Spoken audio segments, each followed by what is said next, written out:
Hello everyone, फिर से आप लोगों के सामने हाजिर हो गया वो एक क्राइम के घटना को लेकर। आज जिस घटना को सुनाने जा रहा हूँ, उस घटना में एक शादी होती है, अरेंज मैरिज, यानी घर वाले देखकर शादी करवाते हैं अपने बच्चों की। अब जब घर वाला देखकर शादी करवाते हैं तो बहुत पहले से ही ये तैयारी चलता है, क्योंकि घर वाला अपने हिसाब से शादी कराता है। उसके बाद बच्चे लोगों को कहाँ हनीमून मनाने जाना है वो भी तय होता है, सब लोग मिल कर डिसाइड करते हैं।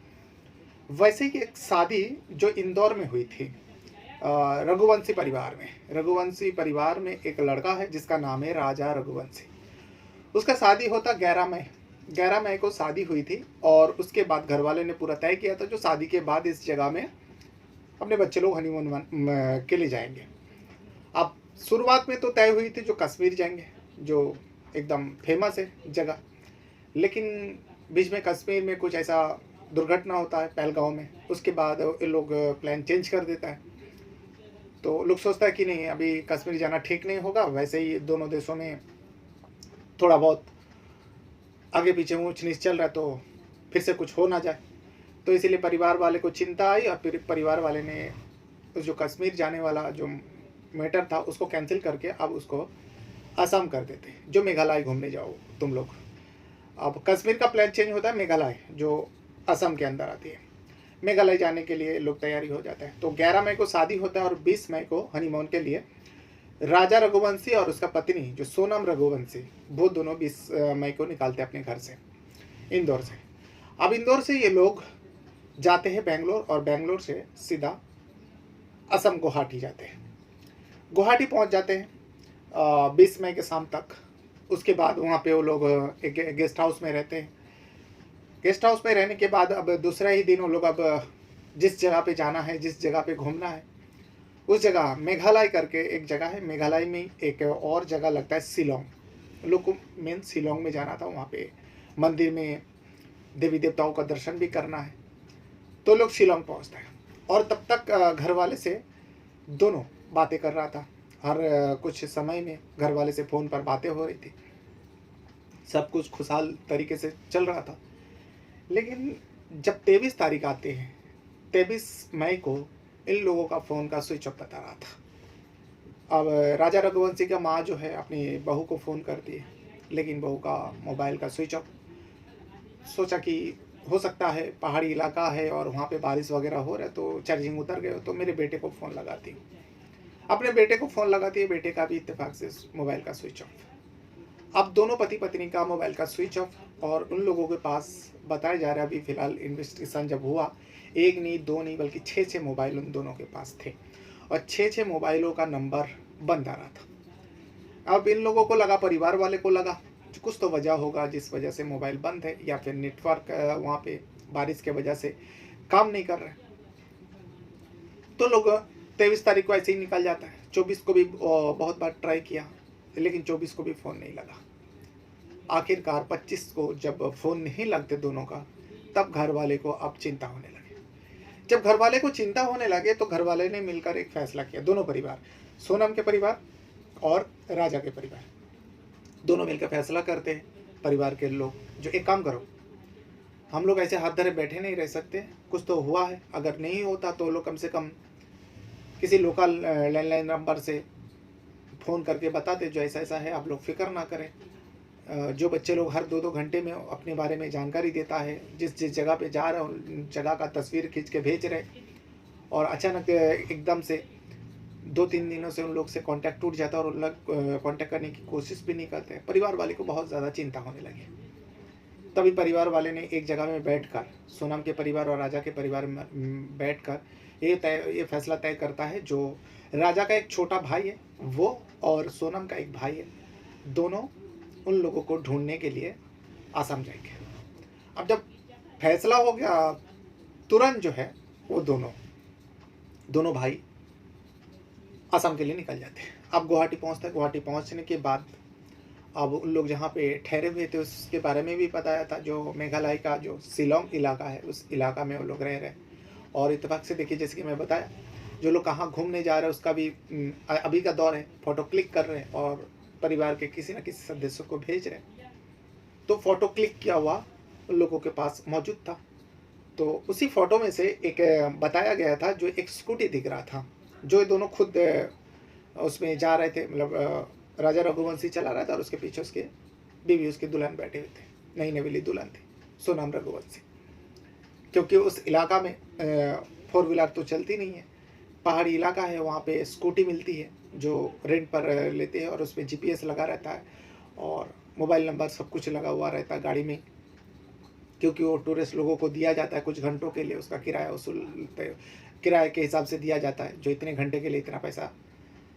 तो राजा रघुवंशी भी एक स्कूटी वाले से कांटेक्ट किया था, और उस स्कूटी से उन लोग उसके पास पहाड़ी में जाते, स्कूटी खड़ी रहती, उसके पास भी वो लोग फ़ोटो क्लिक करते और घर वाले को भेजा था, जो हम लोग इस पहाड़ी में हैं, नीचे इतनी खाई है, हम लोग अब थोड़ी देर में उस खाई में उतरने वाले हैं, जो गाइड के ज़रिए। अब यहाँ परिवार के पास वो स्कूटी था, मतलब स्कूटी का तस्वीर था, और स्कूटी में साफ साफ मोबाइल नंबर दिखाई दे रहा था।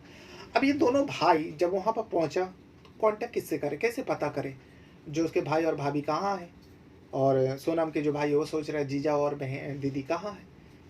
तो कांटेक्ट करने का कोई तो एक जरिया होना चाहिए। तो फिर इन लोगों को ख्याल आया, अरे वो जो फ़ोटो भेजा था उसमें तो मोबाइल नंबर दिख रहा है, तो उस मोबाइल नंबर पे लोग कॉल करते हैं।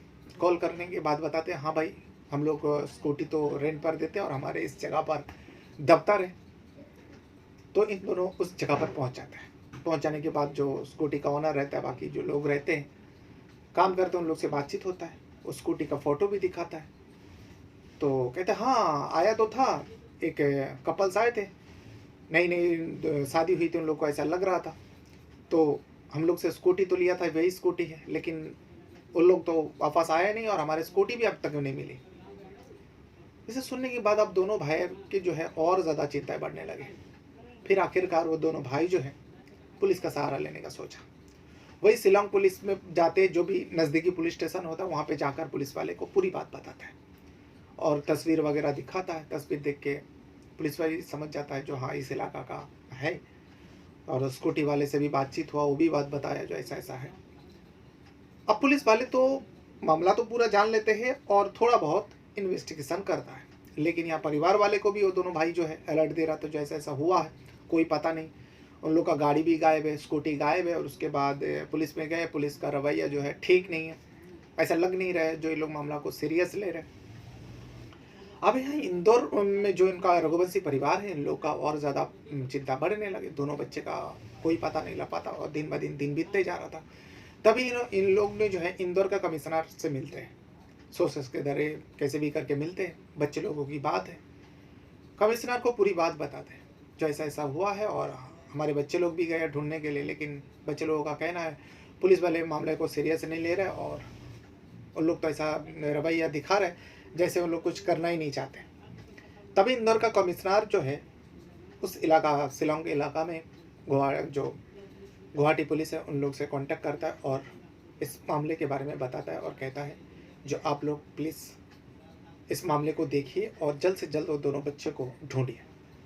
अब जब इंदौर कमिश्नर का फ़ोन वहाँ पर जाता है उस पुलिस स्टेशन में, तब वो पुलिस वाले जो है अब सीरियस होता है, और उसके बाद पुलिस वाले जो है शिलोंग पुलिस कई सारे टीमें बनाता है। अब बारिश हो रही थी उस जगह पे,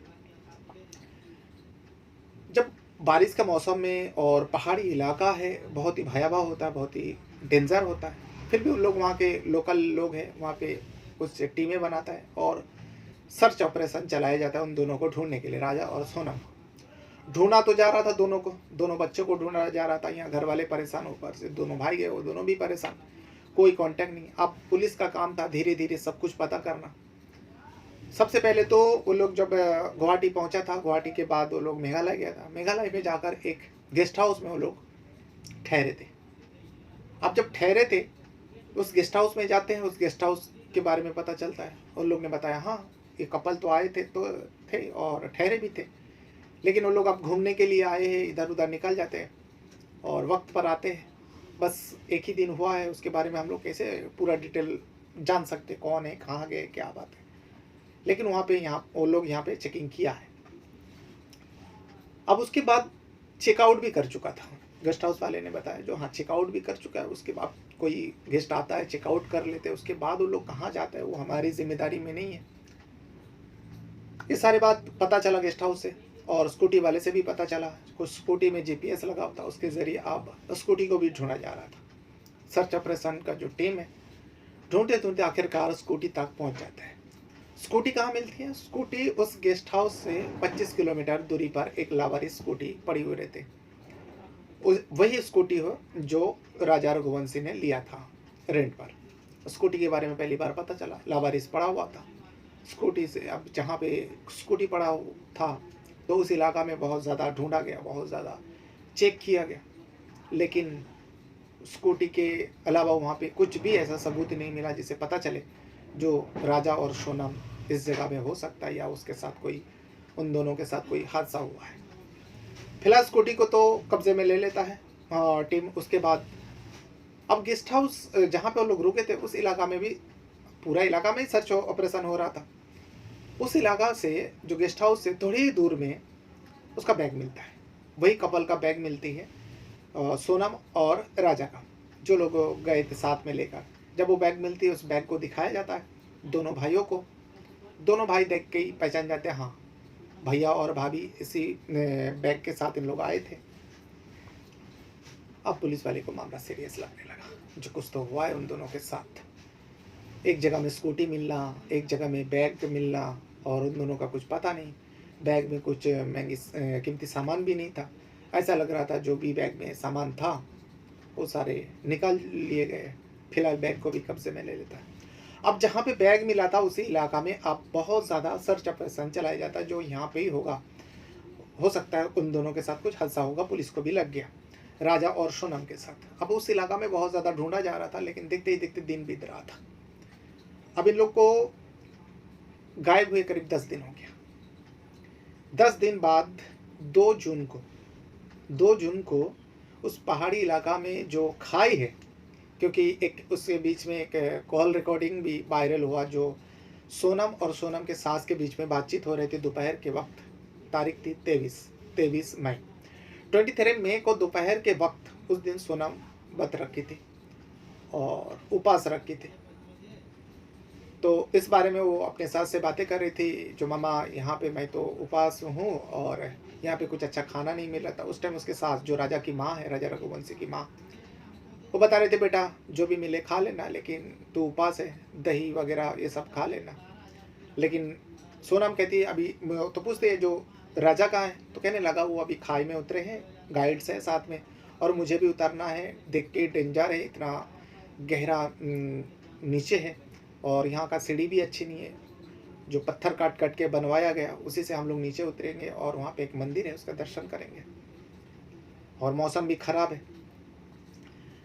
राजा रघुवंशी की माँ जो है उसे सलाह देता, बेटा संभाल के जो भी करना, जिम्मेदारी के साथ करना, संभाल के रहना बेटा। ये सब फ़ोन कॉल रिकॉर्डिंग वायरल हुआ। ये बात पता चला पुलिस वाले को, ये भी बात पता चला, सर्च ऑपरेशन टीम को पता चला। तो उन लोग ने सोचता है चलो एक टीम को खाई में उतारने की फैसला करते हैं। 2 जून की बात है, जब 2 जून को जिस खाई की बात हुआ था उस खाई में उतारना था, उस खाई में एक टीम को उतारवाता है। जब उतारवाता है तो टीम के किसी पर्सन को एक व्यक्ति की लाश दिखाई देती है। अब इतनी गहरी खाई में एक लाश गिरी रहना, तो अब हकम मच जाता है, लाश किसकी है। लाश को उठाया जाता है। लाश एकदम डेंजर कंडीशन में था, बहुत दिन हो चुका था, सड़ गल चुके थे, और लाश में बहुत सारी चोटें थी, कोई भी आसानी से पहचान नहीं सकता था। तो लाश को बाहर लाया जाता है और पोस्टमार्टम के लिए मोर्चरी भेज दिया जाता है। अब जब मोर्चरी भेज दिया जाता है, यहाँ पे राजा रघुवंशी के भाई और सोनम के भाई को लेकर उस बॉडी का शनाख्त कराने के लिए लेके जाता है, जो हो सकता है ये राजा रघुवंशी हो।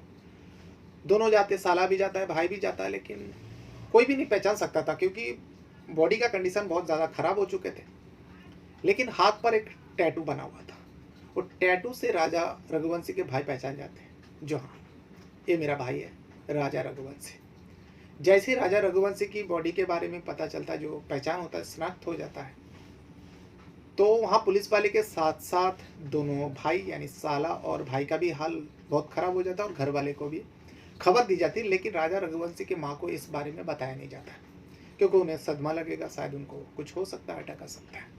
जिस बेटे का शादी बस 12-13 दिन पहले ही, मतलब 20 दिन के अंदर ही करवाया, उसको हनीमून के लिए भेजा, अगर उसी बेटे के बारे में ऐसा खबर मिले तो बुजुर्ग महिला है, कुछ भी हो सकता है। इसलिए इस बात को अभी तक छुपाया रखा गया। अब जब राजा रघुवंशी की बॉडी के बारे में पता चलता है, बॉडी मिलती है, वहाँ शिलांग पुलिस का भी हाथ पैर फूलने लगे। और उसके बाद यहाँ इंदौर पुलिस को भी खबर दी जाती है जो राजा रघुवंशी की बॉडी मिली है और बहुत ही डेंजर कंडीशन में। रघुवंशी को कई जगह पे चोट मारी है और जिस जगह से बॉडी मिला था, अब उस जगह में सोनम को भी ढूंढा जा रहा था, जो हो सकता है सोनम को भी इधर ही कहीं मार के फेंका होगा। मारने का वजह, मोटिव क्या है, किसी को पता नहीं, क्योंकि इन लोग तो यहाँ पे एक टूरिस्ट है। ऐसा तो नहीं जो गाइड था उसने मारा है, लेकिन गाइड का भी कोई पता नहीं, गाइड के बारे में किसी ने पता भी नहीं किया। फिलहाल सोनम को ढूंढा जा रहा है। सोनम की बॉडी अभी तक नहीं मिला, या सोनम जिंदा है, मर गया, वो भी नहीं पता है। अब जिस जगह में राजा रघुवंशी की बॉडी मिली थी, उसी जगह में एक हथियार मिलता है। उस हथियार का नाम होता है चपर, जो एक नॉर्थ इंडियन लोग यूज़ करते हैं। आपने देखा होगा, नारियल वगैरह काटते हैं, वो चापर जैसा ही होता है, धारदार हथियार होता है। वो हथियार भी वहीं पे मिलता है और पुलिस वाला अंदाज़ा लगा रहा है जो इसी हथियार से राजा रघुवंशी को जो शरीर पे चोट है, इसी से मारा गया और इसी से उसका जान लिया गया। अब सवाल उठता है, एक टूरिस्ट को ऐसा मारेगा क्यों? तो इसमें दो चीज़ें सामने आती है। एक तो ऐसा है क्योंकि सोना मिल नहीं रहे, और दूसरा इन लोगों के पास बहुत सारे कीमती सामान थे, जैसे कि नई नई दुल्हन है सोनम, बहुत सारे जेवर पहनी हुई थी, और राजा रघुवंशी के हाथ में एक अंगूठी थी, और उसके पास कई सारे मोबाइल थे। पुलिस को लगा हो सकता है लूटपाट के इरादे से इस काम को किया गया हो, लूटपाट करने के इरादे से इनको मारा गया, और मारने के बाद उसको लूट लिया गया। करीब 10 लाख रुपए का सामान उन लोगों के पास, एक हिसाब लगाया जो उन लोगों के पास हो सकता है। लेकिन सोनम कहाँ है? सोनम के बारे में पुलिस अभी तक पता नहीं लगा पाया, और ना ही उसके बारे में पता चला, और ना ही राजा रघुवंशी को मारने वाले के बारे में पता चला। दिन बीतता जा रहा है और यहाँ पे पुलिस कार्रवाई करते रहा और ढूंढा जा रहा, लेकिन वहाँ के मौसम भी खराब है, क्योंकि उस इलाका में बहुत ज़्यादा बारिश होती है और एक ऐसी बारिश का मौसम है, और कुछ दिनों से बहुत ज़्यादा बारिश भी हो रहा है। पहाड़ी इलाका है, घना जंगल है, तो बहुत ज़्यादा कठिन हो रहा है पुलिस वाले के लिए, सर्च टीमों के लिए। और इसी बीच में कई सारे खबर भी बाहर आ रहे हैं जो सोनम बांग्लादेश में कैसे गई, कौन है उसके साथ, और ये भी खबर बताया जा रहा है जो हो सकता है इस पूरे कांड में सोनम का ही हाथ हो, क्योंकि बहुत सारे केसेस ऐसा भी आया है जहाँ पर पति को मारने के लिए पत्नी खुद प्लान रचती है और पति को साथ ले जाती है, और अपनों के ज़रिए किसी आशिक के ज़रिए पति को मौत के घाट उतार देते हैं, और फिर बाद में सही सलामत पत्नी जो है वापस आते हैं और एक नाटक बताती है। ये भी सब देखा जा रहा है, लेकिन जब तक सोनम नहीं मिलते, चाहे जिंदा हो या मुर्दा, तब तक इस केस के बारे में कोई नहीं सच्चाई बता सकता है। अगर सोनम मिल जाती है तो पूरी बात सामने आ जाएगी जो क्या हुआ था उन दोनों के साथ। अगर सोनम का भी मौत हो गया तो ये पुलिस वाले के लिए चैलेंज बन जाएगा, जो इन दोनों को मारने वाला कौन है, मारने का पीछे का मोटिव क्या है।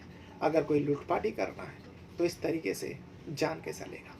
हो सकता है खाई में गिरा देते, लेकिन एकदम प्रॉपर तरीके से, जो जिस हिसाब से एक क्रिमिनल करता है, मर्डर करना होता है, खास मकसद होता है जो जान से ही मारना है, उस हिसाब से राजा रघुवंशी को मारा गया। तो लूटपाट के इरादे से तो कोई इतना ज़्यादा चोट मारेगा नहीं, बस लूट लेगा, उसको थोड़ा बहुत चोट पहुंचाएगा, या फिर जान लेना हो तो पहाड़ी इलाका है, खाई में गिरा देगा, बस इतना ही। लेकिन राजा रघुवंशी के बॉडी को देखकर पुलिस को कुछ और ही आशंका हो रहा है। लेकिन फिलहाल सोनम को ढूंढा जा रहा है, लोग तरह तरह की बातें कर रहे हैं, न्यूज़ में भी तरह तरह की चीज़ें दिखाया जा रहा है, बताया जा रहा है, लेकिन सच क्या है किसी को नहीं पता। जब तक सोनम नहीं मिलते, चाहे जिंदा हो या मुर्दा, तब तक इस केस के बारे में कोई कुछ नहीं कह सकते। तो ये वो पूरा मामला है जो कुछ दिनों से, 2-3 दिनों से बहुत ज़्यादा सोशल मीडिया में चल रहा है। आपने भी सुना होगा, आपने भी इसके बारे में कहानी सुनी होगी, तो सोचा कि क्यों ना इसके ऊपर आज वीडियो बना जाए और इसी घटना के बारे में आप लोगों को बताया जाए। तो ये था वो पूरा घटना, पूरा डिटेल। इसके बारे में अगर आपको कुछ कहना है, कुछ बताना है, तो कमेंट बॉक्स में अपना राय ज़रूर दीजिएगा। और वीडियो को यहाँ तक देखने के लिए आपका बहुत बहुत धन्यवाद करता हूँ। Thank you very much.